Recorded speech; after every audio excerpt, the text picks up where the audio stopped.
저는 어렸을 때부터 뭐든지 굉장히 열심히 했어요. 제가 무슨 금수저 집안에서 태어나지도 않았고, 저는 지금 제 책에서 끌어당김의 법칙이나 이런 걸 이야기하진 않아요. 저는 오히려 거기에 그게 잘못됐다, 알려진 게 잘못됐다라고 생각을 하고 있고요. 내가 이미 모든 것을 가지고 내가 우주만큼 큰 존재고 내 안에 모든 것이 있기 때문에 내가 이 삶을 살면서 해야 되는 거는 또 감정이 바뀌고, 그러면 선택이 바뀌고 행동이 바뀌고, 그래서 자연스럽게 삶의 모든 것들이. 오늘은 아주 특별한 분을 모셨습니다. 남들은 하나도 이루기 힘든 것을 무려 4개씩이나 하신 분인데요. 아시아나항공과 영국항공에서 승무원으로 커리어를 시작하시고 영국에서 MBA와 로스쿨을 거쳐 변호사, 회계사, 세무사 자격을 취득하신 후에 지금은 로펌 파트너로 계신 윤유리 작가님을 모셨습니다. 오늘 윤유리 작가님을 모시고 어떻게 이런 커리어를 시작하게 되셨는지, 그리고 또 그 커리어를 이루시고 느끼신 것은 무엇인지 그런 걸 여쭤보도록 하겠습니다. 그럼 자기소개 부탁드립니다. 네, 안녕하세요. 저는 윤유리 저자이고요. 어번던스 코드를 쓴 윤유리 저자입니다. 그리고 말씀하셨듯이 영국에 살고 있고, 세무사, 회계사, 변호사 자격을 갖추고 영국에서 세무 변호사로 지금 20년째 일하고 있습니다. 아마 그 작가님의 커리어를 이제 들으시거나 보신 분들은 가장 먼저 하는 질문이 이걸 것 같아요. 어떻게 그걸 다 할 수 있었냐? 그래서 아마 거기에 대한 답은 아마 잘 하실 것 같은데, 뭐 어떻게 해서 다 이런 것들 이루실 수 있다고 생각하세요? 저는 어렸을 때부터 뭐든지 굉장히 열심히 했어요. 제가 무슨 금수저 집안에서 태어나지도 않았고, 그리고 머리가 아주 썩 좋지도 않아요. 그리고 뭐 대단한 미모를 가진 것도 아니고 뭔가 이렇게 특별한 게 없었기 때문에, 그럼에도 불구하고 어떤 삶에 대한 열정은 아주 강했기 때문에 저는 열심히 해서, 소위 이제 요즘에 막 끌어당김의 법칙 뭐 이런 거 얘기하잖아요. 근데 저는 지금 돌이켜 보니까 그런 것들을 하고 살았더라고요. 그래서 제가 원하는 것들은 정말 다 이루면서 살았던 것 같아요. 그러면은 이제 작가님께서는 많은 사람들이 이제 끌어당김의 법칙이라든지 시크릿 같은 책들을 보고, 아, 나도 저렇게 해서 뭐 부자가 되어야지, 내가 원하는 것들을 이뤄야지라고 하는데 사실 대부분이 그렇게 안 되거든요.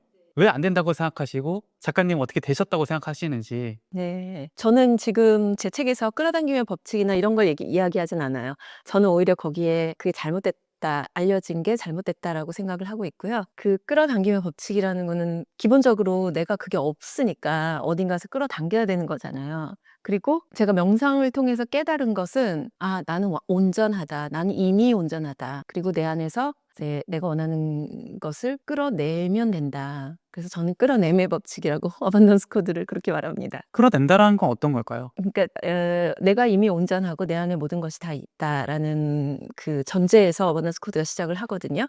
그거는 제가 명상에서 깨달은 통찰이고, 또 뭐 양자 물리학이나 이런 것들이 받침이 되는 그런 저한테는 암이자 머리로 이해한 게 아니라, 내가 아침에 일어나면 태양이 뜨는 것을 아는 것처럼 그냥 저는 알겠거든요. 그래서 내가 이미 모든 것을 가지고 내가 우주만큼 큰 존재고 내 안에 모든 것이 있기 때문에, 내가 이 삶을 살면서 해야 되는 거는 내 안에 있는 거를 발현시키는 거, 끌어내는 거.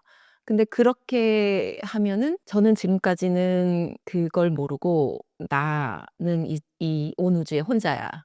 나 대 우주 이랬으니까 내가 원하는 걸 끌어당기기 위해서 너무나 많은 노력이 필요했던 거죠. 근데 이제 최근에 그걸 깨닫고 나서 제가 한 것들이, 아, 내가 그런 존재임을 알고 그 존재로 살면 되겠구나. 그러면서 그렇게 살다가 보니 내가 생각하는 게 바뀌고 또 감정이 바뀌고, 그러면 선택이 바뀌고 행동이 바뀌고, 그래서 자연스럽게 삶의 모든 것들이 생기더라고요. 발생을 하더라고요. 그러니까 이제 끌어당김을 한다라는 것은, 내가 만약에 뭐 100억 부자가 되고 싶다고 한다면은 내가 지금 100억이 없으니까 외부에서 이걸 끌어당겨서 나를 이제 100억을 가진 뭐 사람을 만드는 건데, 작가님 말씀은 그게 아니라 우리는 원래 뭐 100억도 그렇고 1000억도 그렇고 이미 그것을 다 가진 존재다. 그래서 그것을 그냥 끄집어만 내면 되는 네. 거였다라는 말씀이신가요? 네네. 맞아요. 예를 들면 지금 자연이 무한하잖아요. 자연이 무한하고 공기도 무한하고, 우리가 숨을 쉬면서 '아, 내일 공기가 없어지면 어떡하지?' 이런 걱정 안 하고, 아주 작은 씨앗이 큰 나무가 될 거라는 의심도 하지 않잖아요. 그냥 해가 있고 물이 있고 그러면은 그 씨앗은 큰 나무가 되고, 그 씨앗은 이미 씨앗일 때부터 그 큰 나무가 될 잠재성을 가지고 있는 거죠. 우리도 자연의 일부인데 우리는 항상 의심을 해요. 그리고 우리를 지하실에 가두고 이렇게 싹이 발화를 못하도록 막 가두고 있어요. 약간 그런 느낌이에요. 근데 그 작가님께서 말씀하신 그 부분이 이제 작가님처럼 이제 내가 원하는 것들을 이제 이뤄오신 분들은 그 말이 뭐다라는 게 딱 와닿을 것 같은데 정말 현실이 어려우신 분도 있잖아. 뭐 자기계발서도 많이 읽고 해봤는데 안 됐고 그래서 이제 또 이런 영상도 봤는데 작가님이 하신 말씀이 뭐 듣기엔 그럴듯해. 그리고 뭐 그럴 것도 같아. 이런 느낌은 받지만 이게 그렇다고 뭐 이게 진짜 내가 현실은 당장 뭐 저녁 사 먹을 돈도 없는데 내가 100억을 가진 존재란 말이야? 이렇게 생각할 수 있잖아요. 그런 분들에게는 좀 어떤 말을 좀 해주고 싶으세요? 지금 예시가 뭐 100억이라고 하니까 제가 말씀을 드리는데 저는 좀 더 그 100억, 1000억 뭐 그런 어떤 목표, 뭐 자동차 뭐 이런 거를 좀 벗어나서 왜 그걸 갖고 싶는지를 생각을 깊이 해봐야 될 것 같아요. 결국에는 100억을 벌어서 뭘 하고 싶은 건지, 결국에는 뭐 사람에 따라 다르겠지만 결국에는 파고 들어가면 내가 그 100억을 가졌을 때 그 풍요로운 느낌, 그리고 내 가족을 위해서 해줄 수 있는 어떤 사랑, 결국에는 그런 관대함, 이런 느낌을 위해서 내가 그 물질을 원하는 거거든요. 모든 사람이 저는 그렇다라고 생각을 해요. 그 물질 자체가 아니라. 그러니까 좀 한 발짝 더 가서 그 내가 원하는 게 뭔지, 왜 이걸 원하는지를 먼저 보고 그다음에 어떤 목표를 세워야지. 뭐 저 같은 경우는 변호사가 돼서 변호사 돼보고 회계사가 되고 다 됐는데 또 그러면 파트너가 돼야죠. 막 그렇게 하다가 보니까 끝도 없더라고요. 그런 목표는. 근데 왜 내가 파트너가 되고 싶은지를 생각하면 뭔가 그런 길이 조금 더 보이지 않을까 생각이 들죠. 조금 모호하긴 하죠. 아니 그 뭐 작가님의 커리어로 좀 빗대어서 얘기를 해보면은 파트너도 좋고 뭐 승무원도 좋은데 일단은 사람들이 되고 싶은 거잖아요. 뭐 일단은 뭐 파트너 변호사가 되면은 연봉도 높고 사람들이 보는 시선도 달라지고 이러니까 나는 일단 뭐 변호사 시작했으니까 그냥 어차피 뭐 한번 가는 거 끝까지 가봐야지 이런 생각을 할 수도 있고 또 돈 많이 벌고 싶어. 그러니까 이렇게 생각할 수도 있는 거잖아요. 근데 작가님께서는 그거에 대한 더 본질적인 이유가 있어야 한다는 말씀이신 거고 그 이유를 뭔가 알고 그것들을 추구하는 것과 모르고 추구하는 건 좀 차이가 있는 건가요? 그렇죠. 그 이유를 알고 추구를 하면 깊이 들어가면 저는 결론적으로 인간은 어떤 그 근본적으로 뭐 사랑이라든지 좀 높은 가치를 추구한다라고 생각을 해요. 그래서 이 변호사가 되고 파트너가 되고 이런 것들이 어떤 과정이 되는 거지 내가 그 가치를 추구하기 위한 과정이 되는 거지 목표가 되진 않거든요. 그게 목표가 돼 버리면은 저 변호사 뭐 파트너이지만 저보다 큰 펌의 파트너도 있고 또 저보다 연봉 많은 파트너들도 많고 저는 죽을 때까지 끝이 없고 죽을 때까지 그걸 갈구하다가 너무 아무것도 가져가지 못하는데 너무 허무하게 죽을 것 같더라고요. 그래서 좀 가치를 봤으면 좋겠다, 내가 추구하는. 그럼 그 모든 커리어를 다 이루시고 작가님께서 느끼신 것은 무엇이었나요? 이게 뭐 '아 나 이제 성공했다.'라든지 아니면 '내가 이제 정말 다 했구나. 살면서 하고 싶은 거 다 했구나.' 이런 느낌이었나요? 아니면은 뭐 정반대로 '아직도 내가 부족하다.' 어떤 느낌을 받으셨어요? 다 이루시고? 굉장히 아이러니하게도 항상 불안하고 공허했어요.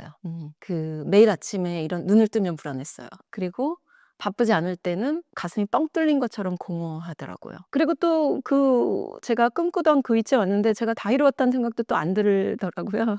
계속 끊임없이 아까도 얘기했지만 끊임없이 저보다 더 좋은 사람, 멋진 사람들이 보이니까. 그래서 그게 굉장히 아이러니했고 그때부터 제가 명상 뭐 나를 들여다보기 시작을 했죠. 그럼 그 불안이 무엇이었냐를 여쭤보고 싶은데 이제 남들이 보기엔 완벽한 삶인 거잖아요. 더할 나위 없고 뭐 부족함도 없고. 근데 거기서 오는 불안이라는 것은 지금 내가 누리고 있는 것들을 잃어버릴까에 대한 불안인가? 어떤 불안인가요? 돌이켜 보니 제가 왜 불안한가 그때 그래서 많이 좀 들여다봤거든요. 들여다보니까 저는 제 안에 제가 없더라고요. 그러니까 제 안에 저는 가출을 해서 없고 이미 이 가출한 것도 저는 모르고 있었고 오랫동안. 그리고 저는 외부에 의해서 통제를 받고 있어요. 그래서 외부 환경이 좀 어렵고 힘들고 스트레스 받는 상황이다 그러면은 저도 하염없이 흔들리고 또 뭐 휴가를 간다든지 이래서 쪼끔 괜찮다 그러면 '아 나 행복해.' 이런 생각이 들고 완전히 그러니까 안에 내부가 텅 비어 있으니까 불안했던 거죠. 그랬던 것 같아요.